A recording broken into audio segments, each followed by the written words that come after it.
Hi, I'm DMac with VerifyiQ. VerifyiQ is the premier practice management solution for the modern accounting firm using QuickBooks Online or Xero. Welcome to our setup series. Here we will be discussing your frequently asked questions. In today's video, we will be discussing the three user types within VerifyiQ.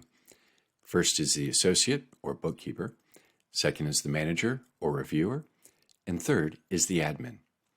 Associates are responsible for starting the file review, and once achieving an acceptable review score, sending them to the manager for review, approval, and completion. Admins are responsible for administering the VerifyiQ software.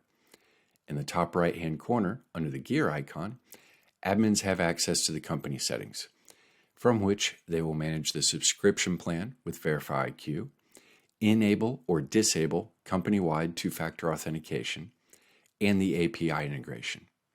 In addition, admins are required to add new users under the Manager and Associates tab and add new clients on the Clients tab. Admins are also responsible for assigning users, once created in VerifyiQ, to the various clients using the three dots on the right. And let me pull up a client to show you that.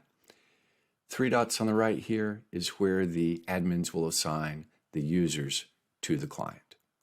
As always, please click to subscribe to this channel. And if you have any questions, please drop a comment down below and we will answer them as quickly as possible. Thank you. I'm DMac from VerifyiQ.